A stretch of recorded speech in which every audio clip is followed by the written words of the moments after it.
Hi, I am Rachel from You Got This Math, and I am so glad that you're here today. I wanted to share something that I've been working on for the past probably 4 or 5 months. But before I share it, I wanted to tell you kind of why I've been working on this and why it's so important to me. And I want to tell you that by going back to my elementary school years and to my math classes. So I was an AB, average math student. Never understood it though. Never understood math. Could do exactly what the teacher told me to do. When we did subtraction with regrouping, I crossed out the numbers, put the 1 on top, added zeros, whatever it was that the teacher wanted me to do, I would do. Never got it. Could never do math in my head.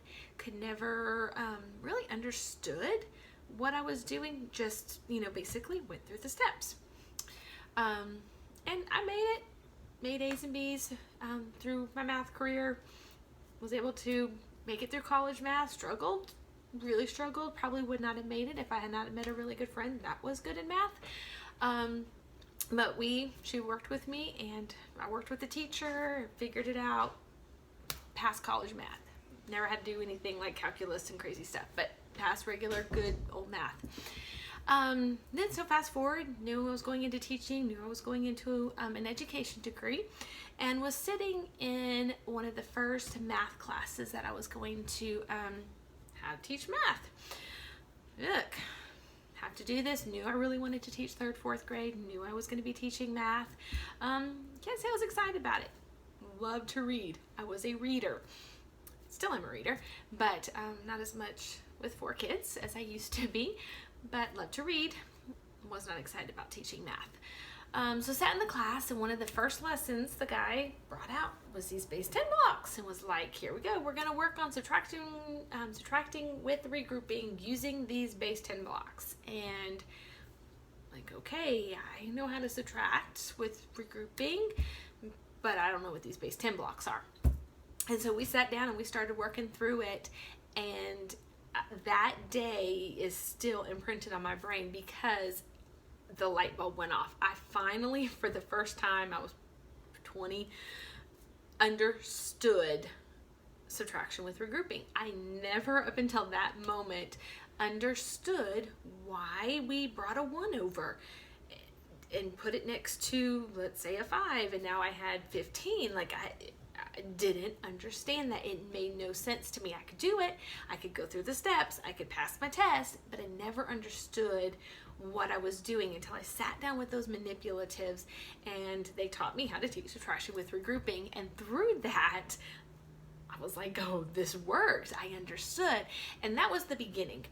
I was fortunate when I started teaching to use this curriculum that still love today.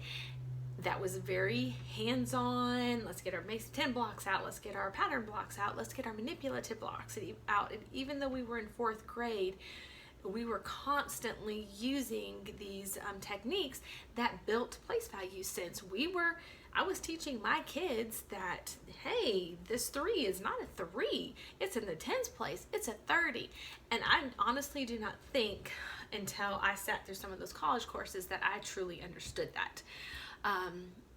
And it was very important to me as I began teaching, we're not subtracting a 3, we're subtracting a 30. And to have my kids say that to me, and how my kids understand that, no, this is not a 3.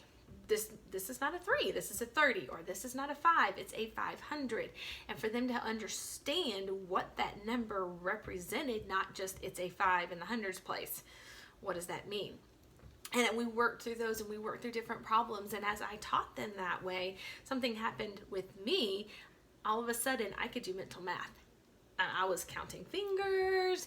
I had to have a piece of paper. I had to have a calculator. I couldn't do math in my head.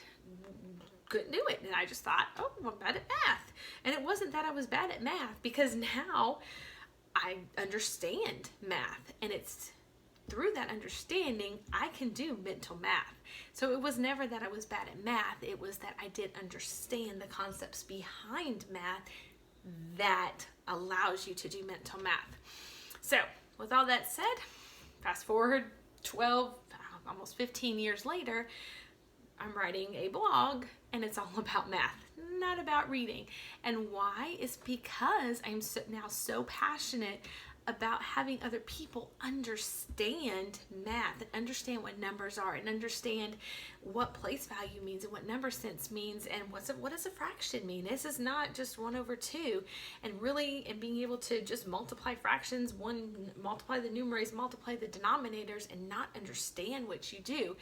It's important to follow formulas. There is a place and there is a time to teach formulas, and there is a time to work through a formula and to solve a formula. There is definitely a time for that. Definitely not knocking that at all. But there's also a time and a place to say, this is what the formula is doing. This is what it looks like. This is why the formula works. And when you can understand the whys behind the formulas, things start clicking and things make sense. Algebra begins to work. Calculus is going to work. Those higher up math skills are going to work. Talk to a high school teacher, talk to a middle school teacher, and see if they can tell a difference between somebody who understands place value in elementary school and what their success rate is in a high school and an upper middle school class. So that's kind of where my passion has been. It's not just to teach kids formulas. It's not to just, hey, let's just do these math worksheets, but it's to help kids understand the concept behind that. So with that said, I have worked very, very hard over the past 5 or 6 months on a curriculum, I wouldn't say curriculum, lesson plan, 30 lesson plans, we'll say that, 30 lesson plans that all focus on building number sense using different tools. The first one is the hundreds chart. And it's getting out the hundreds chart, and it is step-by-step instructions on what you as a teacher can say to a homeschool child, a child in a private school, a child in a public school. What you can say to a kindergarten, first, or second grade student is kind of tailored. Each lesson plan has ways to work with a kindergarten student, how to work with a second grade student, but you can still do the same thing. But how to work through a hundreds chart, what to do to build that number sense, how to use a hundreds chart so that children can begin to understand what's happening when you're counting. So it starts with basic counting and it goes from there. Where do we go from there? We then move into base 10 blocks. My favorite, just because that's where my light bulbs went off. Because light bulbs went off for me with base 10 blocks doesn't mean that base 10 blocks will be the cure for all. It could be that hundreds chart, or it could be the number line in the next section that we hit to. So we have 10 lessons on the hundreds chart. Then we move in and we have 10 lessons using base 10 blocks. Again, they are scripted step by step what to say. Some of them have printables that go with it. Others are more just you teaching and letting kids exploring with the base 10 blocks in front of them and letting them play with them and letting them build that number sense through just manipulating and moving and building numbers. But we work through base 10 blocks. After that, we move to the number line, and we have 5 lessons there, again, scripted step by step, what to do to help children build number sense through the number line. And then finally, we move into decomposing, and that is breaking your numbers apart. I think the most easiest way you think about that would be expanded form. So my number is 25, 20 plus 5. So it's one way of looking at decomposing, and there's a lot of other aspects too. Decomposing is going to what helps build some mental math. So we have just 5 basic lessons in there, again, about decomposing and ways to begin building that mental math in your children. Not all of them will work for your kids, and they'll be like, they'll play with it for a little bit and they may never use that lesson again. And you may think this makes no sense at all. Why would I teach it this way? The thing is just because it doesn't work for you and the way you think doesn't mean that it's not going to work for the way that your children think. I have 4 kids. Every single one of them thinks differently. They solve problems differently. They process things differently. What works for one kid does not always work for the other kid. I have a child that loves the hundreds chart. He does everything on the hundreds chart. He adds, subtracts on the hundreds chart. He solves problems using the hundreds chart. It's his go-to. If he's struggling with something, he goes to the hundreds chart. Another one, the base 10 blocks worked for him.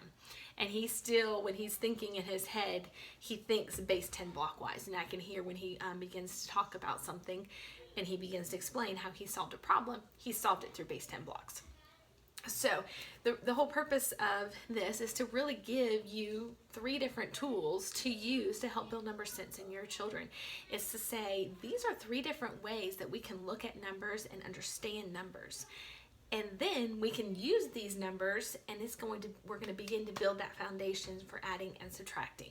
There are some lessons on adding and subtracting in there because that's where we're going with number sense. If we understand number sense in our kindergarten, first and second grade kids, then we can begin to add, and then we can begin to subtract. So there are a few lessons that address the adding and subtracting. A lot of the lessons, though, are just, these are numbers. Second graders, we're working up to 1,000. What does 1,000 look like? My first graders, we're up to 120, 130. What does 130 look like? What does 99 look like compared to 100?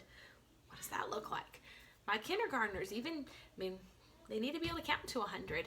And what does 20 look like? How does that different than 10? How's that different than 19? And even with a kindergartner, what that looks like. So even though, it's a wide range, we can use the same type of lessons to talk about what 18 looks like compared to what 989 looks like. And that's what these lessons are for. Passionate about this, I care so much about this because I don't want children to get into college and finally understand regrouping for the first time. I want them to have that understanding from the very beginning. And that's why this course is so important to me, and this is why, I spent a lot of time writing it. It's because I want other children to understand. And I know if I had not sat in a college class on education, probably still would not understanding subtraction to regrouping now. And many of you have not had, if you are a homeschool mom, you may have gone to college for a totally different reason, and they did not teach you how to do subtraction with regrouping in a business class. Didn't do it. So I wanted to be able to equip you as a homeschool mom to be able to do this. Or maybe you didn't have, maybe your teaching program didn't go through that. And I want to be able to equip you as a new teacher on how to teach this too, so that your kids can understand. So that was the purpose of it. I just wanted to jump on and share, why I'm so passionate about it, why it's important to me, and why I spent the time writing it, and how it can help you. I hope you guys enjoy it. I'm leaving a link behind underneath it for you to get more information. You can comment below and we can talk about it, respond to the email, send me a message if you have any questions or anything I can help you with. And I look forward to seeing you in our Building Number Sense class that starts October 1st. It is almost here. I will talk to you later. Bye.